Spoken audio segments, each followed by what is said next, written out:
O primeiro deles, que eu acho que é essencial, né? Sem ele não há possibilidade alguma de se falar nesse tema, é quase como uma introdução, é o processo como um todo. Eu trouxe aqui, no slide que vocês acompanham, o fluxo padrão ou mais comum, utilizado tanto pelas consultorias quanto pelas empresas. E aí vocês notem que esse quadro ele já reflete o nosso momento atual. Tá? Nós tínhamos, num período pré-pandemia, algumas fases ainda mais presenciais, mais pessoais. Né? Hoje a gente tem algumas delas já com a máquina assumindo. E aí eu trouxe para vocês o passo a passo. Vou comentar aqui. O primeiro dos degraus, né, seria o perfil.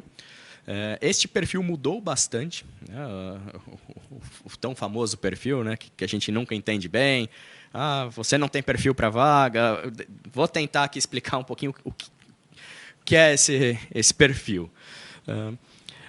Quando uma empresa possui uma demanda, uma necessidade, ela nos passa uma exigência daquilo que ela procura, daquilo que ela estima encontrar. Antigamente, esse perfil estava muito atrelado ao conhecimento técnico. Então, as empresas pediam lá a estabilidade do profissional e alguém que tenha atuado na função X, com as responsabilidades Y, que tenha conhecimentos no sistema Z, e atuado com as ferramentas e processos ABC. Isto, obviamente, permanece. Mas agora nós demos um passo além. Hoje há uma visão, quando se fala em habilidades sociais, em habilidades emocionais, há dentro deste perfil um alinhamento que nós, enquanto consultores, né, nós, enquanto profissionais de psicologia organizacional, de RH, fazemos, que é levantar também quais são as competências, falamos um pouco sobre isso, mas quais são as competências necessárias para que aquele profissional não só ocupe bem o cargo, mas que também se adeque à rotina, à cultura organizacional, aos colegas de trabalho. Né? Pensem vocês que a empresa toma mais tempo da sua vida do que a sua família. Você passa mais tempo dentro de uma empresa do que dentro de casa. E você não escolhe as pessoas com as quais você vai trabalhar. Né? Então, é extremamente importante, acho que fica muito claro isso quando a gente toma essa ótica. Né? É extremamente importante que você faça um alinhamento para indicar profissionais para aquela empresa que estejam alinhados com a identidade da empresa e da equipe que lá está, do modelo de gestão que lá existe. Né? Então, o perfil ele ganha ares mais amplos, né, e que otimizam muito a aderência desses profissionais, otimizam muito a produtividade. Né, isso auxilia bastante. E que é muito importante que nós também, enquanto profissionais dessa área, para aqueles que façam parte desta linha, né, do RH, da administração, de engenharia, mas que tenham interesse em gestão, né, de gestores de áreas, de coordenadores de área, que nós tenhamos esta noção, esta visão de que o RH ele não é mais um custo. Né, ele não é mais aquele departamento que faz a folha de pagamento, que faz os apontamentos. Ele é estratégico, ele é essencial.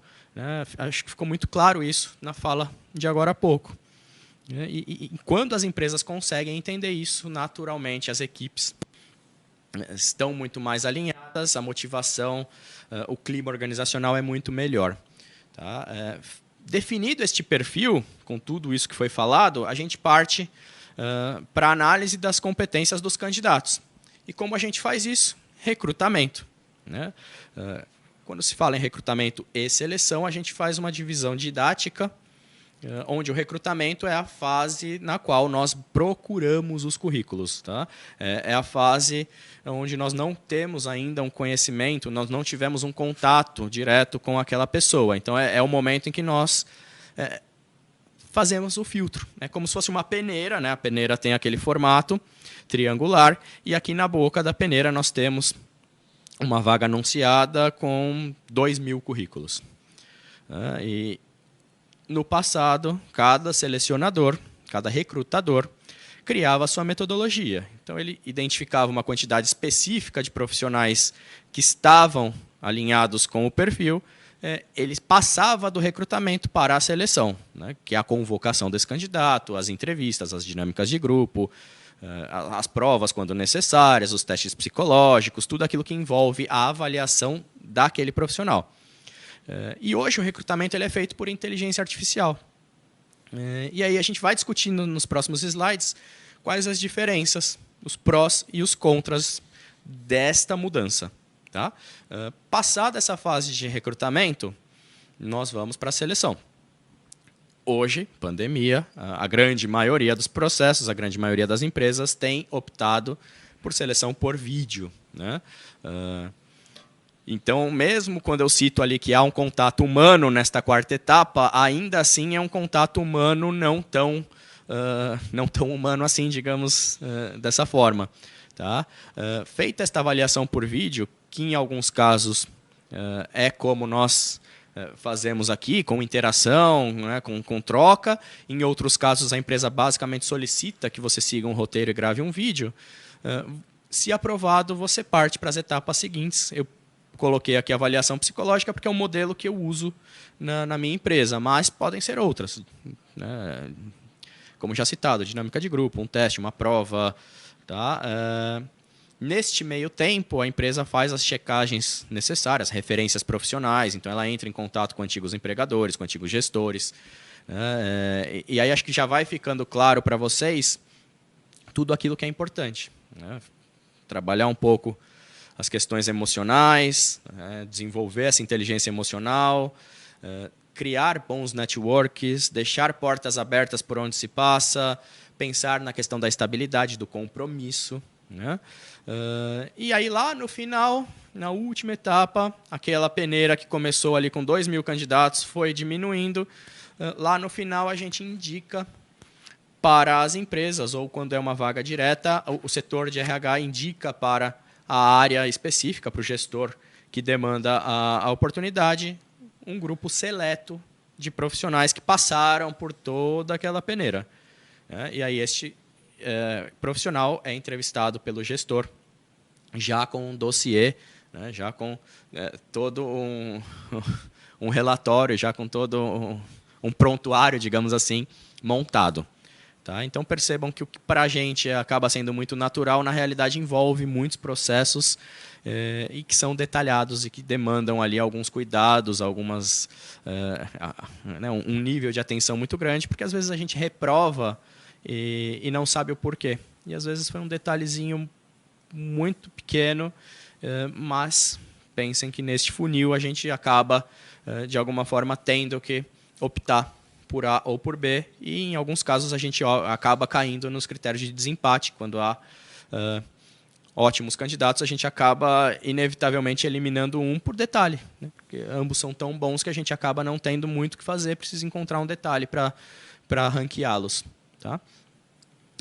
E aí, pensando em tudo isso, talvez tenha assustado um pouco, não tenham medo, né? A gente vai aqui reaprender a procurar emprego. Tá? Para começar, acho que a questão mais importante, até porque é a primeira fase do processo, que é o recrutamento, é abordar a questão da inteligência artificial, como ela opera, como ela lida, como ela filtra os currículos. Tá? Porque entendendo isso, naturalmente, vocês entenderão o que fazer para otimizar as chances de vocês chegarem à mão do selecionador.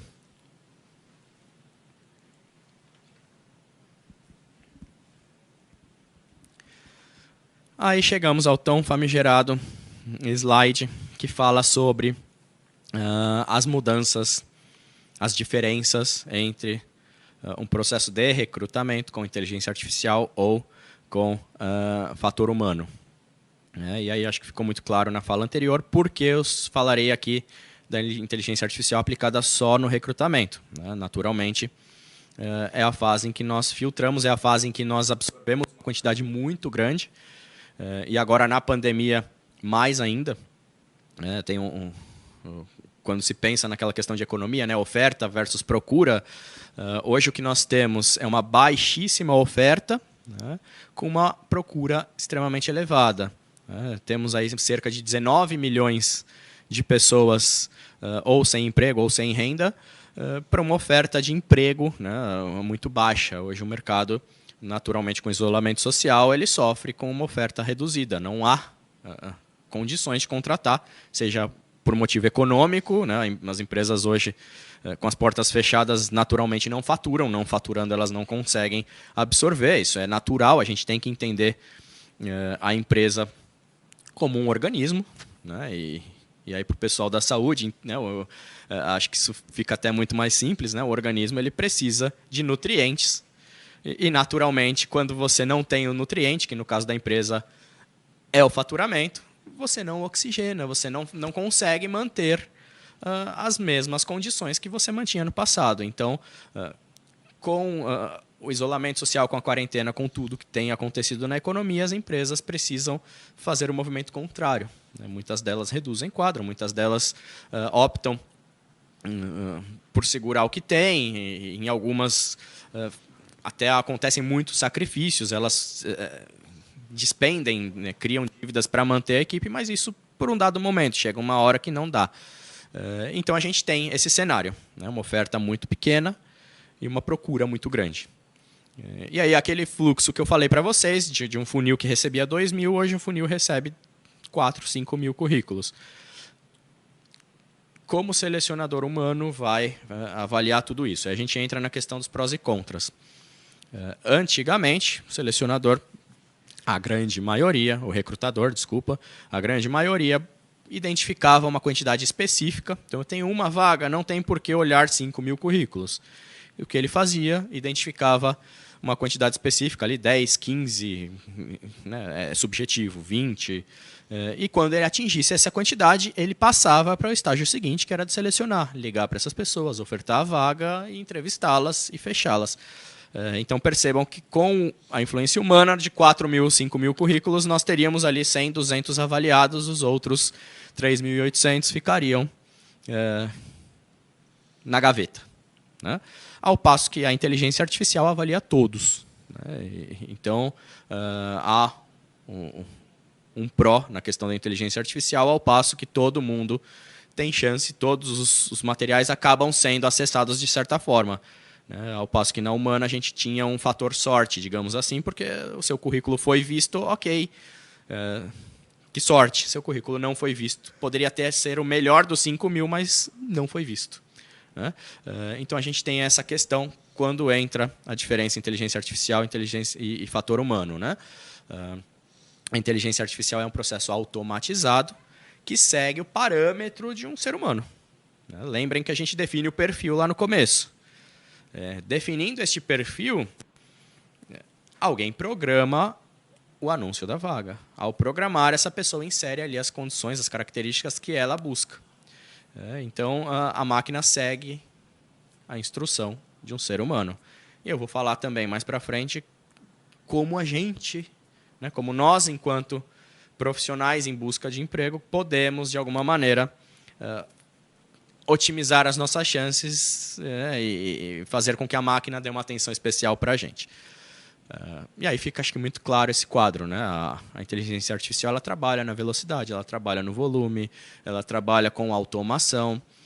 Hoje, ela aprende, então você tem a possibilidade de apurar, refinar ali as buscas, né, para torná-las cada vez mais detalhada, cada vez mais assertiva.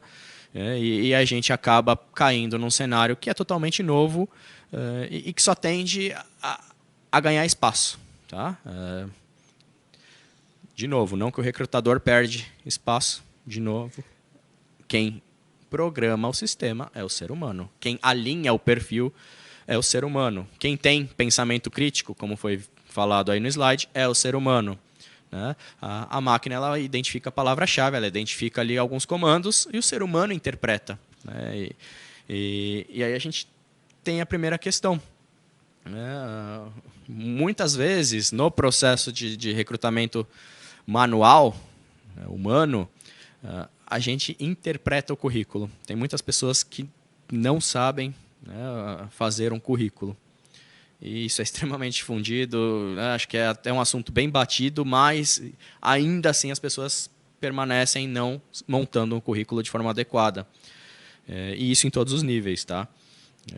Eu recebo muita coisa diariamente e há casos em que o profissional ele é perfeito para a posição, mas ele não coloca. Então ele põe ali exemplo, né, no cargo, engenheiro de produção, empresa X, período de tal a tal, atribuições. Ao invés de descrever tudo aquilo que ele fez, quais foram as responsabilidades, ele coloca as pertinentes ao cargo. Gente, eu sou psicólogo. O engenheiro, o chefe, o líder, o gerente de engenharia é o último a avaliar. Eu não sou engenheiro, eu não sei o detalhe. Né? Eu não sei se você trabalhou com estruturas metálicas, se você trabalhou com concretagem, se você trabalhou com fundação, com alvenaria. Se você, falando em engenheiro de produção, se você trabalhou com processo de batelada, se você trabalhou com processo contínuo, eu não sei. Né? E às vezes a empresa me pede algo específico. Agora mesmo eu tenho uma vaga de engenheiro químico que exige um profissional que tenha trabalhado com o processo de batelada. Se a pessoa não especifica, eu não vou saber. Então, mesmo o candidato perfeito acaba nem chegando à entrevista por conta desses detalhes. E hoje, com o sistema, com a inteligência artificial, pior ainda. Por quê? Porque o sistema ele vai identificar tags. O que são tags? Palavras-chave. Tá? Então ele pega ali 5.000 currículos, em segundos ele filtra os 5.000 currículos. E aí ele vai buscar, dentro desses currículos, as palavras-chave que o recrutador inseriu. Né? E aí este engenheiro de produção, este engenheiro químico, que só colocou as atividades pertinentes ao cargo na descrição das funções, o sistema não vai identificar nada ali. Nem chega para mim. E aí fica a primeira dica. Né? A gente tem que pensar em palavras-chave, em tags, e a gente vai falar também um pouquinho disso mais adiante.